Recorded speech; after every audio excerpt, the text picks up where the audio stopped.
우리가 작년 부터 시작해서 지금 이런 시국 때문에 온라인 예배를 계속 함께 우리가 드리고 있는데, 온라인 예배를 시작하면서 제 주위에 약간의 변화가 있었습니다. 제가 SNS를 따로 하지 않기 때문에 주위에서 제가 어디서 사역을 하는지, 이전에 같이 사역을 했던 분들이나 또는 같은 교회에 섬겼던 성도들이, 교우들이 제가 어디서 사역을 하는지 잘 몰라요. 제가 사역을 하면서 하나 세운 철칙이 하나 있는데, 절대로 떠난 교회 교우들하고는 연락하지 않는다. 그 교회 목사님이 계시는데 간혹 이제 연락이 와서 교회 사정들을 이야기하고, 물론 기도를 부탁해요. 근데 들어보면 기도 부탁이 전체는 아니에요. 뭔가 하소연을 하고 마음에 불만스러운 것들, 불만족스러운 것들을 자꾸 이야기를 하는 거예요. 그런 일은 그 교회에서 담당 교역자나 또는 목사님과 함께 기도하면서 해결해야 할 문제지, 떠난 사람하고 그 이야기를 하면 뭐 하겠어요. 물론 기도해 달라는 의미도 있지만, 그래서 저는 목회를 하면서 철칙이 떠난 교회하고는 연락하지 않는다. 그래서 그런지 저하고 연락이 되는 이전 교회나 이전에 같이 사역했던 분들하고 연락이 그렇게 잘 되지 않아요. 근데 이 온라인 예배를 시작하면서 이제 이 오픈이 되어 버렸어요. 그래서 이제 연락이 끊겼던, 이전에 같이 사역을 했던 그런 분들이나 또 이전에 있었던 교우들 가운데에서 종종 연락이 와요. 깜짝 놀라죠. 몰랐던 전화번호나 또는 뭐 문자나 뭐 이런 것들로 맞으신가요? 라고 연락이 오는 거예요. 뭐라고 대답 안 할 수도 없고, 그래요 라고 이제 대답을 하고, 한편으로 참 반갑기는 한데 한편으로는 좀 두려운 마음도 있는 거예요. 이건 너무 쉽게 우리의 주변이 잘 오픈되는구나. 뭐 꼭 두려워할 것까지는 없는데 내심 그런 마음이 들더라고요. 그래서 간단하게 이야기를 나누면, 목사님 설교 잘 듣고 있습니다. 말씀 듣고 도전을 받고 또 한편 큰 위로도 받습니다. 뭐 감사한다고 하는 표현이겠죠. 또 같은 자리 같이 하면서 예배를 하지 못하지만 비록 멀리서 이렇게 한 명의 성도가 함께 예배하고 있다, 제 말씀을 사모하고 또 함께 예배하고 있다는 것 잊지 말아달라고, 그러면서 저에게 오히려 힘을 넣어줘요. 힘을 내시고 격려해 주는 겁니다. 이 말을 듣고 불현듯 감사하기도 하고, 또 최선을 다해야 되겠구나, 그런 마음을 다시 한번 되새겨 봅니다. 그러면서 한켠에서 제가 들었던 마음은, 도대체 목사는 뭘까? 또는 목사는 무엇을 위해 있는 것일까? 사실 지금 와서 할 질문은 아닙니다. 지금 와서 목사가 무엇인가, 목사는 무엇을 위해 있는 것인가, 이런 질문을 한다는 것은 좀 민망한 일입니다. 하지만 마음 생각이 들어서 다시 한번 질문을 해보았고 답을 내보았는데, 그 많은 결론 중에 하나가 목사는 역시 교인들을 위해서 있는 것이다. 하나님의 영광, 뭐 기타 등등 뭐 여러 가지 이야기가 있지만 결론들이 될 수 있겠습니다만은, 현실적으로 역시 목사는 교인들을 위해서 있는 것이다. 교인들이 없으면 사실 목사가 있을 이유가 없잖아요. 또 목사는 교인들을 위해서면 무엇이든지 할 수 있는 사람이다. 그런 사람이어야 한다는 거죠. 그러니까 목사가 만약에 교우들을 구별을 하거나 이런저런 이유를 붙여서 다르게 대한다든지 아니면 대충 뭐 이렇게 대한다면 그 목사는 끝입니다. 더 이상 목사가 아닙니다. 목사는 교인들을 위해서 있는 건데, 그 목사가 교인들을 구별한다, 또는 대충 대한다, 또는 뭐 여러 가지 이유를 붙여서 나눈다, 다르게 대한다, 이건 더 이상 목사가 아니죠. 그러면서 한편 이런 질문도 하게 됐습니다. 그렇다면 저를 비롯해서 우리 모두가 그리스도인인데 도대체 그리스도인인 우리는 무엇이고 또 우리는 무엇을 위해 있는 것일까? 질문은 거창했는데요. 결론은 다르지가 않았어요. 그리스도인은 우리와 살아가는 믿지 않는 우리 이웃들을 위해서 있고 믿지 않는 이 이웃들을 위해서 무엇이든지 할 수 있는 사람이 믿는 그리스도인이다. 아까도 말씀을 드린 대로 그리스도인이라 그러면 우리가 하나님의 영광을 위하여서 살아야 하고 또 기타 등등 이렇게 이야기하는데 여러분 가만히 들여다보면 만약에 믿는 사람들만 이 땅에 있다면 사실 이 땅에 존재할 이유가 없어요. 믿는 사람들만 다 있으면 이곳이 무엇입니까? 천국이죠. 하나님이 부르셔서 믿는 사람으로 이곳을 100% 채웠다면 이곳은 천국입니다. 더 이상 이 땅이 아니에요. 그러니 믿지 않는 사람들이 있다고 하는 것은 믿는 우리들로 하여금 그들을 위해서 살아라 라고 이 땅에 믿지 않는 이웃들을 두셨다라고 보는 것이 옳습니다. 우리 그리스도인인 우리가 우리의 믿지 않는 이 이웃들을 위하여서 내가 무엇을 할 것인가 또는 그 무엇이라도 해야 하는 사람이 바로 믿는 우리 그리스도이다 이 말입니다. 아마 이런 생각을 해보지 않으셔서 지금 좀 이상하게 들릴 수도 있는데요. 그렇지 않습니다. 마음을 좀 열고 들어보세요. 믿음이 없는 우리의 이웃이 없으면 말씀드린 대로 우리가 이 땅에 있어야 할 이유가 하나도 없기 때문입니다. 그런데 한 가지 여기서 잊지 말아야 할 게 있어요. 아무런 준비 없이 믿지 않는 그 사람들에게 가서 그들을 위해서 무엇인가 하는 것은 위험합니다. 만약에 그런 어떤 준비가 되어 있지 않은데 그 믿지 않는 사람들을 위하여서 내가 무엇이든 해야 한다라고 그들에게 다가가면 반드시 그들에게 물들어 옵니다. 우리가 준비되어 있지 않으면 그들에게 갔을 때에 그들을 변화시키는 도구가 되는 게 아니고 도리어 그들에 의해서 세상처럼 변화되어 버린다는 거죠. 그래서 반드시 그들을 위하여서 믿는 우리가 믿지 않는 우리의 이웃들을 위하여 무엇이든지 하려면 준비가 되어 있어야 해요. 주님이 우리를 찾아오셨습니다. 그리고 우리가 날마다 그 주님으로 인하여서 닮아가는 삶을 삽니다. 이유가 뭔지 아세요? 우리 주님이 이전에 모든 것을 다 준비하셨고 갖추셨기 때문이에요. 구원하실 준비가 되셨고 우리에게 은혜 베푸실 준비가 되어 있으셨기 때문에 죄인인 저와 여러분들 찾아오셨을 때에 우리가 무엇을 받습니까? 은혜를 받았고요. 우리가 구원을 받을 수 있었던 것입니다. 우리 주님께서 완벽하게 준비되어서 이 땅에 오셨기 때문에 우리가 그 예비하신 모든 것들을 다 주로부터 받을 수 있었고 그래서 우리가 점점 날마다 그 주님을 닮아가게 되는 것입니다. 마찬가지로 믿는 우리가 믿지 않는 우리 이웃들을 위하여서 무엇이든지 하면서 우리 스스로가 그들에게 물들지 않으려면 먼저 우리 주님처럼 준비가 되어 있어야 한다는 겁니다. 그렇지 않으면 오히려 갔다가 내 신앙을 잃어버릴 수도 있어요. 그러니까 내가 먼저 잘 준비되는 것이 그리고 나와 함께하는 믿음 없는 우리 이웃들을 위하는 일이죠. 그러면 믿음 없는 이웃을 위해서 내가 무엇을 준비해야 하느냐? 그래서 오늘 제목을 지금 믿음 없는 이웃을 위해 우리가 믿는 그리스도인인 우리가 준비해야 될 것이 무엇인가를 오늘 본문을 통해서 살펴보려고 합니다. 오늘 본문의 내용은 이렇습니다. 가나안 족속에 대한 다윗의 1차 정복 전쟁이 18장에 나와 있어요. 이어서 이제 오늘 이 19장에서는 암몬 족속과 2차 전쟁이 벌어졌습니다. 그런데 이 2차 전쟁은 18장과 좀 내용이 달라요. 전쟁의 양상이 달라요. 1차 전쟁 때는 다윗이 쳐들어갔다고 한다면 2차 전쟁 때는 암몬 족속이 쳐들어와요. 결과는 암몬이 참패를 했습니다.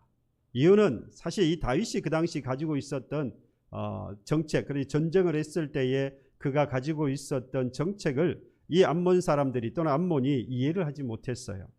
암몬은 이 두 가지 정책을 가지고 있었습니다. 아주 강력하게 싸워서 멸하는 그런 강경책과 유화책, 그러니까 친교를 맺어서 서로 친교를 맺어서 유화책, 화친을 맺는 유화책을 사용하기도 했습니다. 18장에서는 블레셋과 전투를 하는데요. 블레셋은 당시에 가장 강력한 나라였습니다. 그러니까 여기하고는 뭐 했겠습니까? 당연히 싸우는 거예요. 하늘에 두 태양이 있을 수 없지요. 그래서 결혼하면 주도권 전쟁이 벌어지는 거 아니겠습니까? 네가 주도권을 잡든지 내가 주도권을 잡든지 어느 한 사람이 잡아야 돼요. 그 가정에 두 태양이 뜰 수는 없는 겁니다. 하나는 태양이고 하나는 그 태양의 빛을 받는 사람이 되어야 하는 거죠. 그래서 여러분들 다 승리하셨죠. 이 블레셋과 싸울 때에 이스라엘이 하늘에 두 태양이 있을 수 없다. 그래서 전쟁이 붙어서 블레셋과 싸워서 이깁니다. 그래서 다윗이 이 블레셋과 싸워서 정복한 이후에 다른 나라들에 대해서는 어떻게 하느냐? 유화책을 펼치는 겁니다. 화친 조약을 맺는 거예요. 여러분, 무조건 전쟁에 나가서 싸워서 이기는 것만이 능사는 아니지요.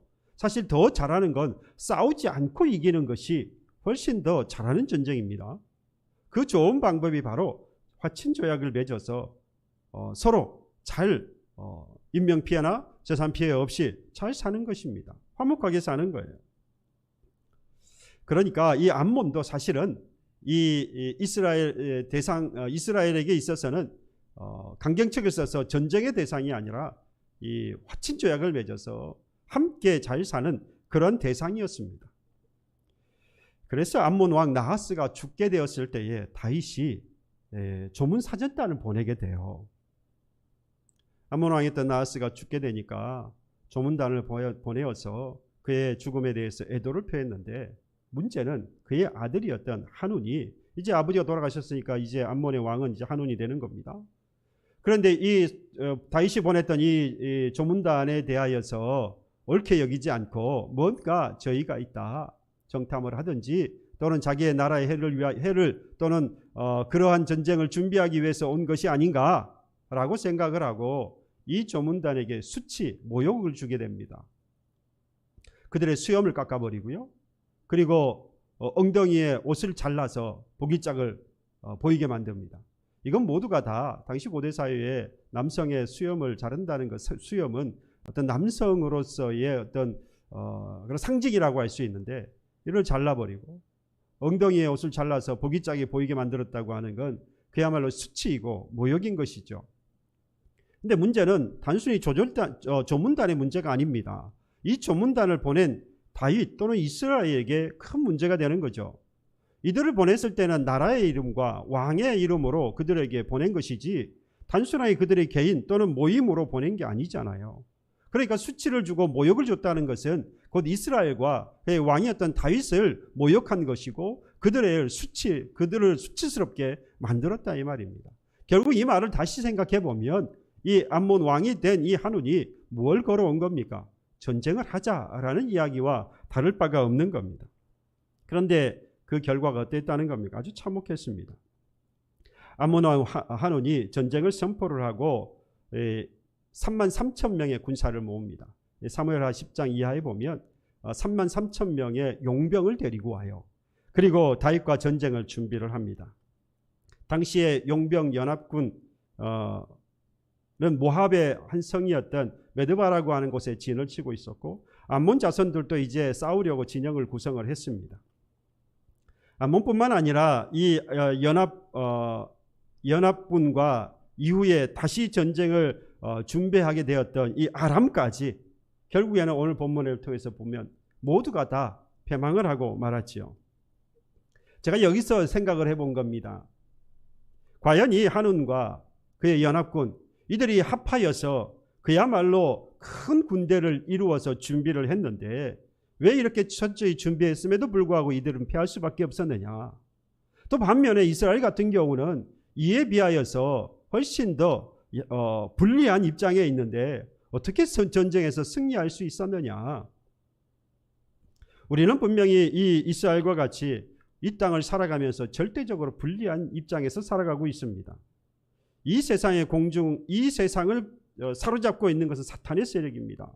공중 권세 잡은 자 곧 사탄, 이들이 이 세상을 붙잡고 있으면서 이 교회와 성도들을 끊임없이 시험합니다. 그 가운데 좌절하게 하고 절망을 주고 서로 시험에 빠지게 하고 또 시기와 미움과 다툼이 우리 안에 일어나도록 만듭니다. 근데 우리가 너무 강력해서 뭐 그런 것쯤이야 하고 얼마든지 이길 수 있으면 좋겠는데, 우리가 우리를 볼 때에 그렇지 못한 걸 보지 않습니까? 기왕이면 참 강해서 얼마든지 어느 때든지 뭐 사탄의 유혹이 와도 다 능히 이길 수 있는 힘, 능력이 언제라도 준비되어 있으면 좋겠는데, 우리가 참 이 사탄의 유혹에 잘 넘어가는 걸 봅니다. 게다가 욥과 같이 애매한 고난을 당하게 되면 더더군다나 신앙을 지키기가 쉽지 않아요. 평생 쌓아왔던 모든 것들이 다 흔들리고 맙니다. 재산도 건강도 빼앗기고 가정도 깨트려지는 것을 봅니다. 이렇게 절대적으로 불리한 세상에서 사는 우리가 어떻게 이 세상을 이길 수 있느냐? 뭐라는 겁니까? 아주 간단하지요. 준비하면 된다는 거예요. 준비하면 된다는 겁니다. 바로 이 다윗과 이스라엘이 이 암몬과 연합군과 싸워서 이길 수 있었던 것은 아주 간단합니다. 뭐라는 거예요? 준비했다 이 말입니다. 저도에도 이미 말씀을 드렸던 것처럼 이 세상 가운데 살아가는 우리와 함께 살아가는 믿음 없는 바로 이 이웃들을 위하여서 우리가 뭐 해야 한다는 겁니까? 준비해야 한다는 거예요. 그러면 절대 수세에 있었던 이스라엘이 뭘 준비했느냐? 나아가서 저와 여러분들이 믿지 않는 우리 이웃들을 위하여서 과연 무엇을 준비해야 하느냐? 9절의 말씀해 보세요. 암몬 자손은 나가서 성문 앞에 진을 치고 도우러 온 여러 왕은 따로 들에 있었다. 이 하반절이 중요해요. 뭐라고 있습니까? 여러 왕은. 그러니까 이 암몬과 함께하기 위하여서 왔던 이 많은 여러 왕들이 따로 흩어져서 들에 있었다라는 이야기입니다. 연합군을 결성했던 이 암몬과 이스라엘이 전쟁에 임하는 자세가 완전히 달라요. 아람과 그리고 아람 연합군과 암몬, 이들은 작전을 세우고 모였기는 했습니다마는 어떻게 있었다고 그랬어요? 여러 왕들이 따로 들에 흩어져 있는 모습입니다. 게다가 여러분, 이 연합군으로 참여한 이 사람들은 용병이에요. 용병. 이 용병은요, 어디에 관심이 있는 줄 아십니까? 돈에 관심이 있어요. 돈에. 우리나라에도 뭐 스포츠라든지 뭐 여러 분야에서 마치 용병과 같이 온 사람들이 있습니다. 물론 이들이 맡은 일들을 최선을 다해서 하겠지만 근본적으로 이 사람들은 돈 때문에 움직이는 사람들이에요. 그래서 돈을 많이 주면 언제든지 옮겨갈 수 있는 사람들입니다. 전쟁에 큰 관심이 없어요. 여러분, 모가디슈라고 하는 영화를 혹시 보셨습니까? 기회가 되시면 한번 보십시오. 보신 분이 없는 것 같아요. 시간 많은 저만 본 것 같습니다. 1991년에 우리나라가 이 유엔에 가입하기 위해서 정말로 열심히 동분서주 뛸 때였습니다. 그래서 소말리아와 같은 나라에 와 잘 맺어서 그러면 유엔에 가입하기가 쉽지 않겠느냐. 모가디슈는 이 소말리아의 수도입니다. 그래서 이 유엔 가입을 위하여서 이 대사관이 파견이 되었고, 그래서 대사관의 이 직원들이 동분서주하고 있었는데 문제는 이 내란이 일어난 거예요. 그래서 이 우리나라 대사관이 이제 거기에서 탈출을 해야 하는 상황이 된 겁니다. 근데 문제는 여기다가 북한 대사관까지 나중에 보면 같이 탈출을 해야 되는 그런 상황이 되어졌어요. 함께 모였다는 거죠. 이때에 이 한국 대사관에서 바로 이 정부군을 돈을 주고 데리고 옵니다. 지켜달라고. 그래서 이들이 이제 이 내란을 일으켰던 반정부 세력들이 와서 막 이렇게 위협을 할 때에 이들이 싸우기도 하고 뭐 이렇게 하기는 합니다. 근데 이후에 아까 말씀을 드렸는데 북한 이 대사관 직원들이 함께 우리 한국 대사관에 들어와서 있게 된 거예요. 그러니까 이 정부군이 하는 이야기가 당신들을 지킬 때 돈을 이만큼 받았으니까 이제 지켜야 될 사람들이 더 많아졌으니까 돈을 더 달라. 근데 문제는 더 줄 돈이 없는 거예요. 그러니까 이 정부군은 두 번 생각도 하지 않고 그냥 가버립니다. 그냥 내팽개치고 그냥 가버려요. 용병이라고 하는 것은 바로 이렇습니다. 돈을 주면 있고 돈이 없으면 그냥 떠나는 겁니다. 그게 바로 용병이에요. 암몬과 여러분, 이 아람 연합군은 관계가 바로 지금 이런 관계에 있는 상황입니다. 반면에 이스라엘은 그렇지 않았던 거죠. 당시에 다윗의 군대 장관이었던 요압하고 그의 아우였던 이 아비새가 각각 중심이 돼서 두 무리로 나뉩니다. 그리고 이 두 무리가 서로 연합을 하고 도우려고 작전을 세워요. 그게 이제 10절, 11절의 내용이 나오는데 이렇습니다. 요압이 앞뒤에 친 적진을 보고 이스라엘에서 뽑은 자 중에서 또 뽑아 아람 사람을 대하여 진을 치고 그 남은 무리는 그의 아우 아비새의 수하에 맡겨 암몬 자손을 대하여 진을 치게 했다. 두 때로 나누어서 이 요압은 아람 사람에 대항해서 진을 치고 있고 진을 치고 또 동생 아비새로 하여금은 이 암몬과 대항하여서 싸우도록 진을 치고 딱 있는 겁니다. 비록 큰 군대는 아니었습니다만은 철저하게 계획을 딱 세우고 각 진영을 구축을 하고 전쟁할 준비를 한 거예요. 그런데 그 이후에 보면 철저하게 이렇게 작전을 딱 세우고 난 다음에 12절에 가서 보면 이렇게 말씀합니다. 이르되 만일 아람 사람이 나보다, 이때 나는 요압입니다. 나보다 강하면 네가 나를 돕고, 이때 너는 동생 아비새예요. 그러니까 내가 전쟁에서 수세에 몰리면 네가 와서 나를 도울 것이고, 만약 암몬 자손이 너보다 강해서 네가 수세에 몰리면 내가 가서 너를 도울 것이다. 이런 거죠. 내가 어려우면 네가 와서 돕고 네가 어려우면 내가 가서 돕겠다. 힘을 합치다는 이야기죠. 그에 비해서 이 암몬과 이 아람 연합군 같은 경우는 말이 대군이지 실상은 그야말로 오합지졸입니다. 따로국밥이에요. 이스라엘은 요압과 아비새를 중심으로 해서 각 진영을 구축을 하고 자기들의 맡은 진영을 사수하기 위해서 철저히 먼저 계획을 세웠고, 또 서로 모를, 혹시 전쟁에 있어서 서로 모를 사태가 있을 수 있으니까 수세에 몰리면 서로 돕자라고 의기투합을 하고 있는 겁니다. 했습니다. 그렇습니다, 여러분. 우리와 우리의 믿지 않는 이웃을 위하여서 우리가 무엇이든지 해야 하겠는데, 그때에 먼저 우리가 가서 할 것이 아니라 우리가 먼저 준비해야 할 것은 우리 스스로가 뭐 해야 하는 겁니까? 연합해야 한다 이 말이에요. 우리 스스로가 먼저 함께 힘을 모아야 한다는 겁니다. 어려움이 있으면 그에게 가서 먼저 그와 함께 힘을 합치고, 내가 어려우면 또 상대의 도움을 받아서 함께 힘을 합쳐서 싸울 준비가 되어 있어야 합니다. 좋은 표현으로 하면 도울 준비가 되어 있어야 하겠고, 또 세상으로 표현하면, 악한 세상으로 표현하면 싸울 준비가 이와 같이 되어 있어야 한다는 겁니다. 나 혼자서는 힘들기 때문입니다. 이 세상은 더더욱 그렇잖아요. 이 시대는 더욱 나누어져서는, 흩어져서는 이길 수 없는 세상입니다. 지금 이 시국이 이러한 시라 가정에서 온라인 예배를 드릴 수밖에 없는 이러한 시국이기 때문에 어떻게 다른 말씀을 드릴 수 없는 상황인 것은 이해합니다. 하지만 우리가 한 가지 또 인정해야 할 것은 그 온라인 예배가 한켠에 부족함이 있다고 하는 것을 여러분들 분명히 시인할 수밖에 없을 거예요. 우리는 연합하고 서로 도와야 합니다.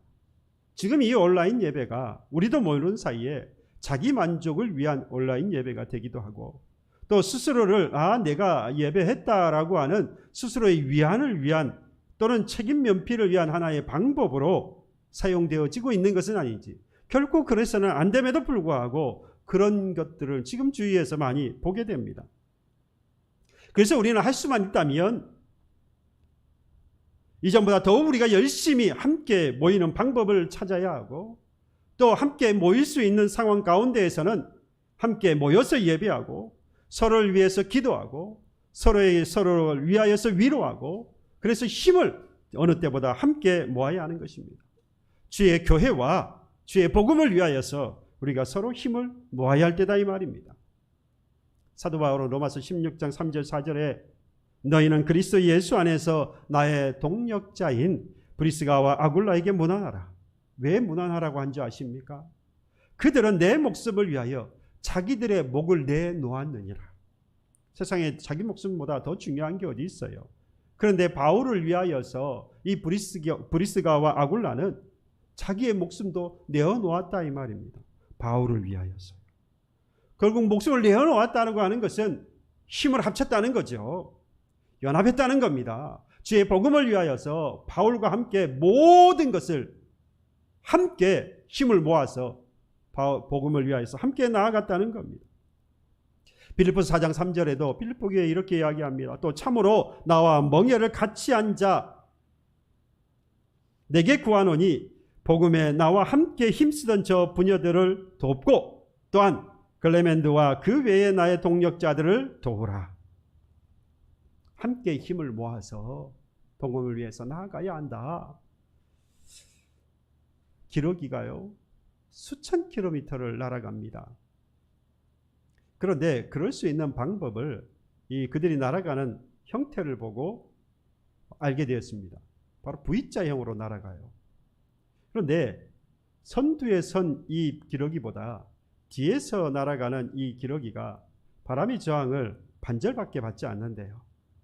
그러니까 선두에 날아가던 이 기러기가 선두가 이제 힘이 빠지면 뒤로 가서 힘을 비축하고 뒤에 날아가면서 힘을 비축했던 이 기러기가 제일 선두를 서는 거예요. 그래서 함께 수천 킬로를 날아갈 수 있는 겁니다. 여러분, 하나님은 사람을 혼자서는 살 수 있도록 만들지 않으셨습니다. 하나님께서 사람을 창조하셨을 때에는 함께 살라고 이 땅에 우리 모두를 두신 거예요. 하나님이 처음 창조하실 때에 아담을 창조하셨고 아담으로 하여금 내게 부족한 것이 있구나라고 하는 것을 깨닫게 하셨어요. 그때에 하나님께서 하와를 그로 하여금 돕는 배필로 하나님께서 창조하셔서 함께 뭐하게 하신 겁니까? 돕도록 만드셨습니다. 여기서 돕는 배필이라고 하는 것은 동업자예요. 동력자예요. 같은 일을 위하여서 동업 50% 함께 가는 사람입니다. 돕는 자라고 그러니까 남자들이 오해를 해가지고 당신은 내가 부족한 것 이렇게 해야 돼 뭐 이렇게 생각하는데 그건 남자들의 오해입니다. 그렇지 않아요. 동업자예요. 50% 함께 일을 하고 책임을 지고 함께 채워가면서 가는 것이 하나님의 창조의 뜻입니다. 그리고 13절에 이렇게 말합니다. 이제 중요한 말씀을 해요. 너는 힘을 내라. 우리가 우리 백성과 우리 하나님의 성읍들을 위하여 힘을 내자. 여호와께서 선히 여기시는 대로 행하시기를 원한다. 서로 지금 뭐 하고 있습니까? 격려를 하고 있어요. 힘을 내라. 힘을 내자. 아주 으쌰으쌰. 여러분, 이번에 이 2020년 도쿄 올림픽을 보시면서 한 가지 재미있는 걸 보셨죠? 우리나라 양궁 선수 가운데 막내 18살인 김재덕 선수가 이 시합에 나갈 때마다 얼마나 화이팅을 크게 외치는지 함께 활을 쏘던 이 선배 이 선수들도 힘을 얻었고 우리가 시청을 하고 응원을 하고 있는 우리까지도 그 한 소년의 그 화이팅으로 얼마나 힘이 나고 격려가 되는지 함께 그냥 화이팅이 그냥 속에서 막 나더라고요. 아마 여러분들도 그러셨을 거예요.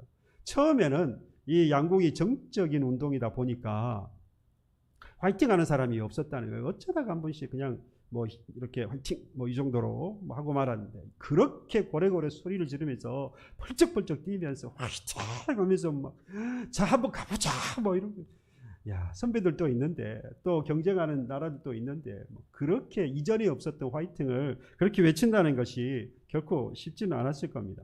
그런데 이 옆에 있던 같은 동료 선배 이 선수들이 그걸 처음에는 좀 부담스러웠는데 시간이 지날수록 얼마나 힘이 되는지 아주 이후에는 더 좀 화이팅을 해달라고 그렇게 도움을 청하기도 했다고 합니다. 여러분, 이렇게 이상하게도 근데 우리들을 이렇게 들여다보면 하나님이 분명히 이 선하게 여기시는 이 일에 있어서 우리가 함께 으쌰으쌰하고 힘을 내고 서로 격려를 하고 함께 그렇게 나아가야 하는데 우리도 모르는 사이에 분열하고 분쟁하고 서로에 대해서 뒷말을 하고 험담하는 것에 우리도 모르는 사이에 쉽게 마음을 내어주는 것을 봅니다. 이런 일에 의기투합하더라 이 말이에요. 여러분 이미 13절에 말씀하신 대로 여호와께서 선하게 여기시는 일을 위해서 우리는 힘을 내야 하고 또 격려하고 의기투합을 해야 하는 것입니다. 그러면 보십시오. 결국 암몬과 그리고 아람 연합군 어떻게 되었습니까? 하나님이 선하게 여기시는 일을 위해서 이 이스라엘이 서로 협력을 하고 돕고 함께 할 때에 이 이스라엘 군사들과 싸우기도 전에 이들이 도망치고 말았어요. 다시 한번 나와 나의 이웃을 위하여서, 믿지 않는 저들을 위하여서 하나님께서 선하게 여기시는 일에 우리가 서로 협력하고 힘을 내자라고 서로 격려해야 하는 것입니다. 이게 바로 우리의 준비예요. 이게 바로 우리를 지키는 것이고, 우리가 함께 살아가는 믿지 않는 우리의 이웃을 위하여서 우리가 해야 할 준비인 것입니다. 우리가 이 준비가 되어 있으면 그들도 우리와 같이 그리스도를 닮아가는 사람으로 변화되어져 갈 수 있는 것입니다. 더불어서 나를 세상 가운데 지킬 수 있는 힘이 바로 여기에 있는 것이죠. 우리는 연합해야 해요. 우리는 서로와 서로를 위하여서 기도하고 서로와 서로를 위해서 힘을 모아야 하는 것입니다. 그리고 19절에 가서 보면 준비해야 될 게 한 가지 더 있어요. 19절에 보십시오. 하닷에셀의 부하들이 자기가 이스라엘 앞에서 패하였음을 보고 다윗과 더불어 화친하여 섬기고 그 후로는 아람 사람이 암몬 자손 돕기를 원하지 아니하였다라고 했습니다. 이 암몬의 연합군으로 참여했던 이 아람은 사실 강대국이었습니다. 그런데 이 작은 이스라엘과 전쟁에서 패전했다고 하는 것은 이 부끄러운 일이죠. 나라의 위상이 떨어진 겁니다.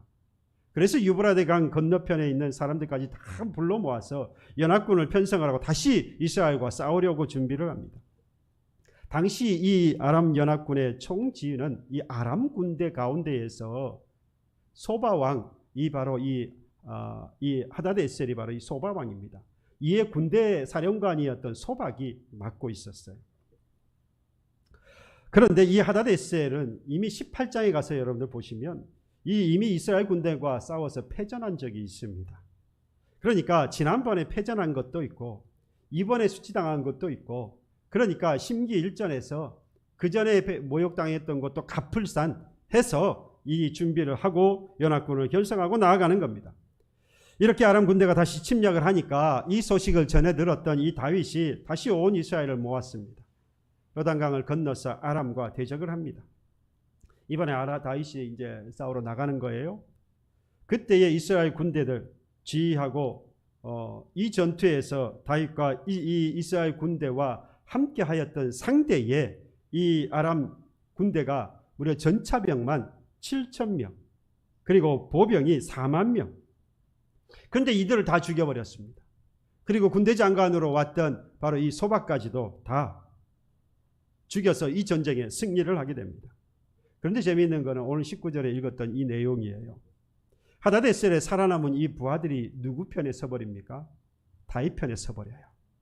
그래서 그들이 생명을 보존받습니다. 이전까지 적군이었는데 그들이 다윗과 더불어서 화친조약을 맺고 다윗을 섬기기로 해버립니다.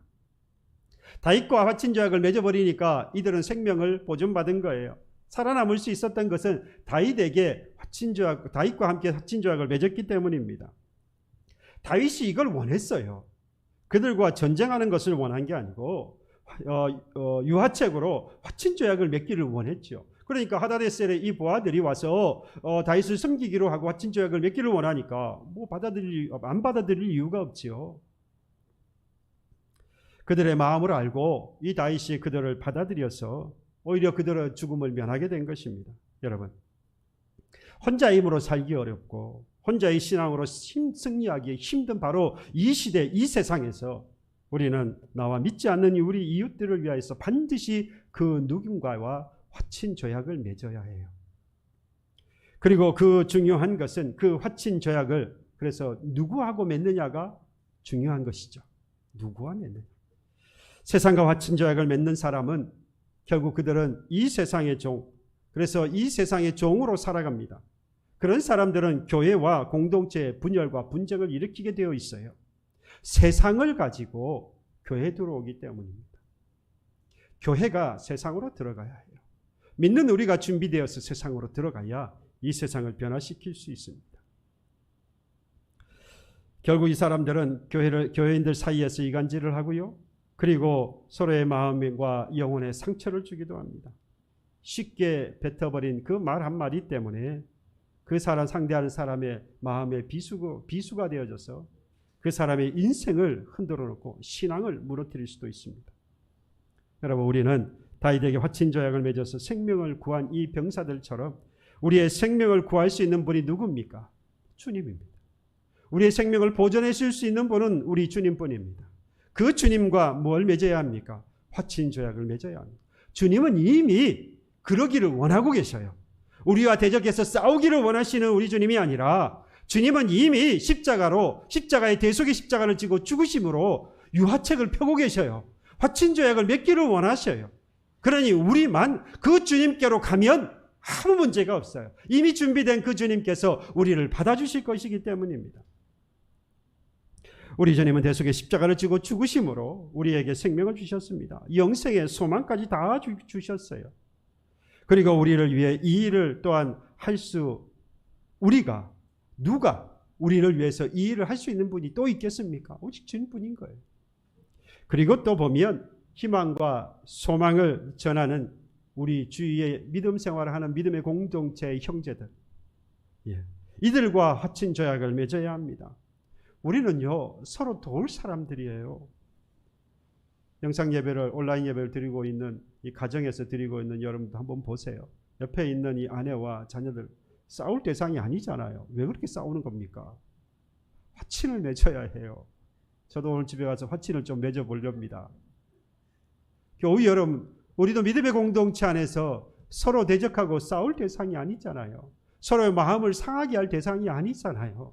우리는 서로를 위로하고 격려하면서 서로 화목해야 할 화친의 조약을 맺어야 할 사람들입니다.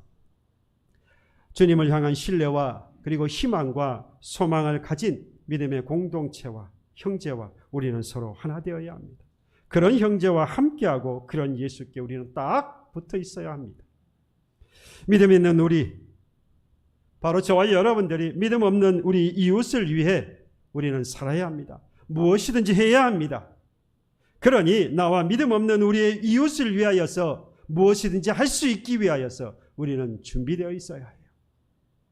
하나님께서 선하게 여기시는 일을 위해 연합을 하고 힘을 모으기를 바랍니다.